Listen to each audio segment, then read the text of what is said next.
Bienvenue au cœur du Luberon, où s'est tenue en janvier 2023 une conférence des plus importantes qui mettait en avant le sujet suivant.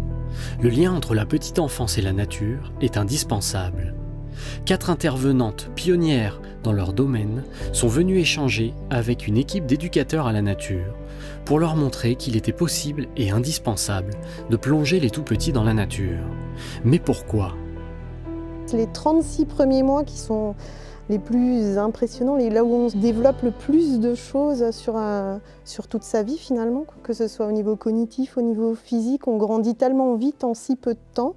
Et Piaget, qui était psychologue, disait dans ses différents stades du développement, il parlait du stade de la toute petite enfance qui se situe entre à peu près 0 et 2 ans, et qu'il appelle la phase sensorimotrice, où vraiment tout se passe autour du sensoriel, où l'enfant découvre tout le monde à travers ses sens, en mettant à la bouche, en touchant, en observant, en écoutant. Et tout se passe dans l'instant présent, comme tu le disais tout à l'heure, ici et maintenant, et on ne pense pas après, à plus tard, mais tout est dans le moment unique avec l'enfant. Déjà, on s'est rendu compte qu'en fait, dans la formation des éducateurs de jeunes enfants, il y a 15-20 ans et plus, il y avait des contenus naturalistes. Mais maintenant, il n'y en a plus du tout, parce que la nature, ça a disparu.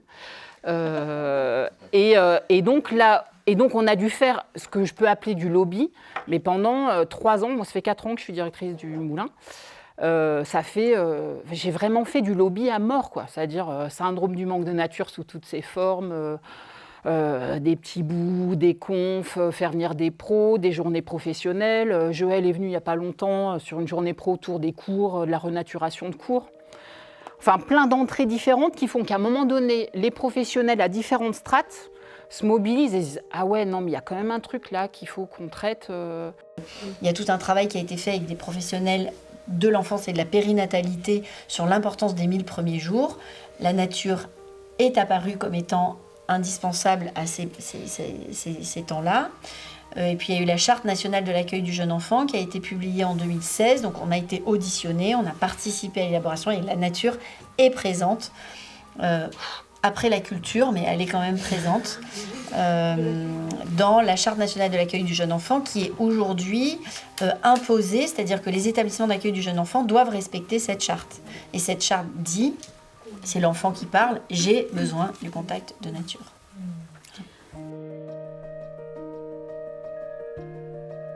La nature, un besoin indispensable pour nos tout-petits.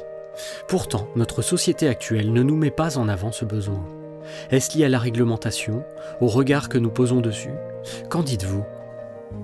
Je voulais peut-être commencer avec une image des professionnels qui arrivent, pour lesquels il y a déjà un travail pour les convaincre de sortir et de venir sur le lieu,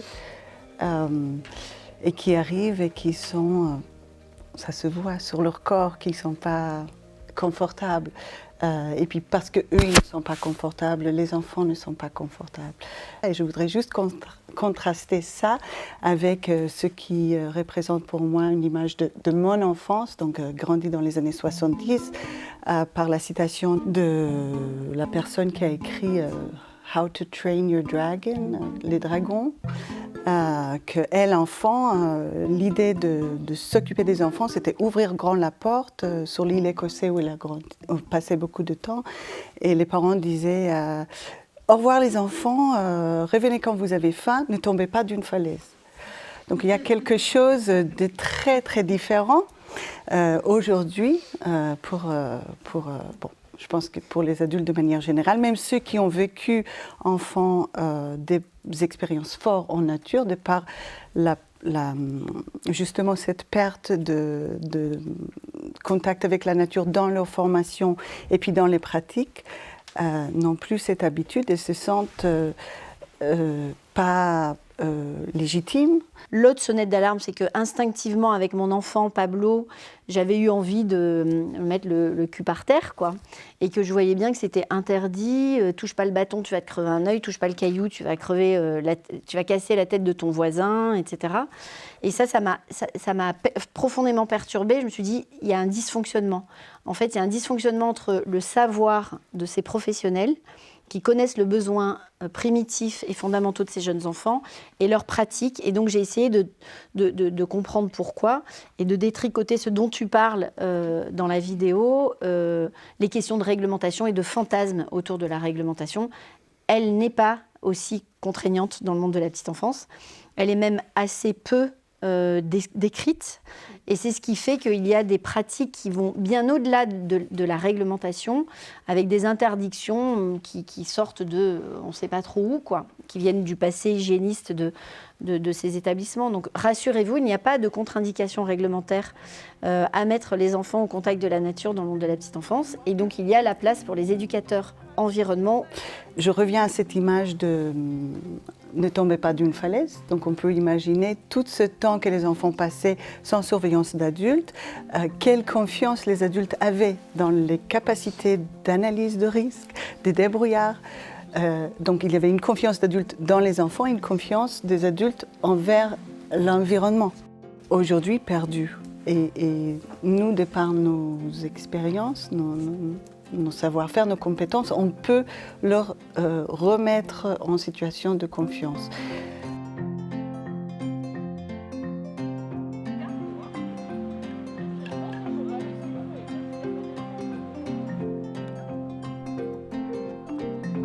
Donner une confiance envers la nature, envers nos tout-petits. Mais concrètement, qu'est-ce que tout ceci peut leur apporter ? Donc, au niveau du développement physique, il y a vraiment tout cet apprentissage de la marche quand ils sont tout petits. D'abord, bébé couché sur un tapis, à essayer de se tourner, de se rouler. Puis la période du quatre pattes où on essaye d'explorer le monde à travers ce qui nous entoure au plus proche. Et puis tout doucement se mettre debout, marcher. Et là, leur permettre de toucher, de marcher sur des cailloux, de marcher dans de la mousse, marcher sur de la terre, c'est leur permettre d'asseoir vraiment cet équilibre et de se développer à travers tout ce qui les entoure. Si on les laisse sur des blocs en mousse, sur du carrelage, il y a plein de choses qui ne vont pas se développer de la même manière. Et ce qui inquiète un peu ou qui peut inquiéter des éducateurs ou des pédagogues, enfin des éducateurs mais pas des pédagogues, à propos de la petite enfance, c'est qu'ils ne vont pas obéir. Non, ils ne peuvent pas rester face à vous et écouter une super théorie sur... J'ai vu un moment, j'ai accompagné moi, des éducateurs environnement et je me souviens c'était des CE2, je crois, une classe de CE2. Et moi, je suis marseillaise et on est à l'archipel de Riou, donc on est dans les calanques, on marche, tout ça, arrivé en bas. On demande à tous les enfants de se mettre par terre et d'écouter le maître qui va parler, qui va expliquer qu'est-ce qu'on a en face de nous. C'est un archipel. Il voulait faire sortir le mot archipel aux enfants qui n'en avaient absolument rien à faire, qui n'avaient qu'un intérêt, c'était prendre les cailloux qui étaient sur le chemin et de taper avec les cailloux. Et lui qui gueule, qui dit « mais arrêtez de faire du bruit ». Ben non, c'est un besoin fondamental quoi, de toucher ces pierres. Avec le monde de la petite enfance, les professionnels avec lesquels on travaille savent ça et ils respectent ça. Donc les enfants ont le droit d'aller et venir.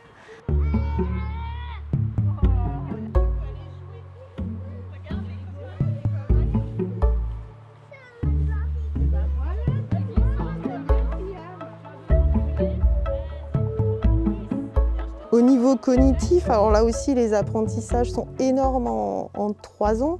Entre 18 mois et 2 ans, on passe de 40 mots à une centaine de mots et bien plus.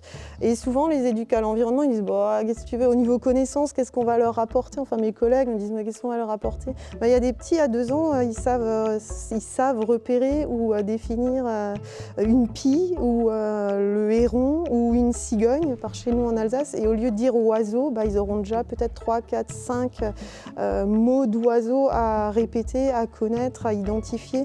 Et tout ça, il y a des enfants, finalement, si on ne leur permet pas, ils ont un vocabulaire plus pauvre que ceux à qui on va permettre d'acquérir plus de vocabulaire. Et ça, c'est en nommant les choses, en voyant les choses et en vivant ces moments dehors qui peuvent les découvrir et les connaître. Observer une fourmi traverser un petit chemin, finalement, c'est un moment de concentration assez long pour un tout petit. Et quand on prend ce temps-là de l'accompagner à observer, il apprend à se poser, il reste peut-être à quatre pattes et il observe la petite bête qui passe plutôt que de courir dans tous les sens. Et ça, la nature le permet, d'observer une feuille sur l'eau qui flotte, d'observer une fourmi qui passe. Puis ça permet aussi de développer l'imaginaire et la créativité. Un bâton devient une baguette, un caillou devient une boule. J'en sais trop rien, mais il se passe tellement de choses tout petit où on arrive à leur permettre cet imaginaire et cette rêverie. Et puis au niveau psycho-affectif, et je pense que c'est super important dans le monde d'aujourd'hui, on leur permet de développer de l'estime de soi. Chaque petite chose est finalement un défi. Alors on voyait dans la vidéo tout à l'heure, on a notre but de motricité où tout petit, ils apprennent même en rampant, même à quatre pattes, certains s'essayent à. Et puis pareil, ils se cassent de nouveau la binette, ils remontent, ils réessayent, ils tombent. Et ils sont tellement contents quand ils arrivent en haut, ils ont la banane et puis du coup, à force d'essayer de monter, ils finissent par faire des roulés-boulés en redescendant et là encore, ils sont contents. Donc, et il y a aussi un aspect qui me paraît important chez les tout-petits, c'est la collaboration dans tout ce monde où on leur apprend finalement à vivre avec l'autre, à se sociabiliser. Souvent on parle de sociabilisation dans les établissements de jeunes enfants et à être vraiment au contact de l'autre et à apprendre à avoir peut-être un peu d'empathie. Finalement les tout-petits au démarrage dans leur vie, ils sont égocentrés, ils pensent à eux et ils jouent pour eux. Et petit à petit, observer l'autre et observer qu'il y a du vivant autour de nous, ça permet aussi d'apprendre à être ensemble, à vivre ensemble.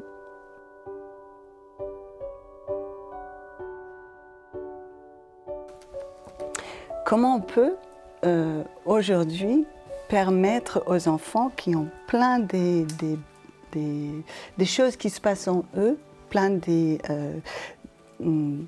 développements qui sont en train de s'opérer lors de cet âge-là, si on fait qu'une animation ou deux animations, on ne peut pas comparer ça à juste donner un espace sécurisé en sécurisant l'adulte qui puisse ensuite sécuriser l'enfant. Il faut que lui puisse aller explorer.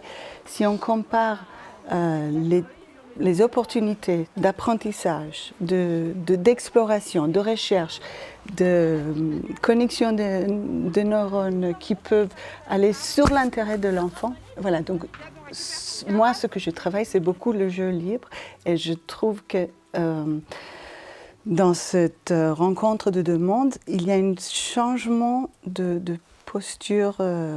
Il y a des nouvelles compétences, des nouvelles connaissances pour les éducateurs nature à apprendre, mais il y a aussi un changement de posture pour, en quelque sorte, ouvrir, mettre en contact l'enfant avec toutes ces opportunités de développement que le contact avec la nature propose. Tout ce qu'on cherche à trouver dans le monde de l'éducation à l'environnement et qu'on n'arrive pas à obtenir dans l'école, dans l'éducation nationale, ça existe dans le monde de la petite enfance. Donc allez-y, foncez-y. Ces gens savent justement ce dont tu parlais, ils savent identifier les besoins de leur public très précisément et ils connaissent les besoins fondamentaux de leur cible. Et je vais même vous expliquer, je sais à quel moment ça part, ça disparaît. Dans le monde de l'éducation, c'est après le premier trimestre de petite section de maternelle, c'est mort. Voilà. Donc les enfants rentrent dans un moule. On a fait rentrer les triangles et les ronds dans des carrés. Et ils pissent tous à la même heure, ils dorment tous en même temps, ils mangent tous avec des fourchettes, etc.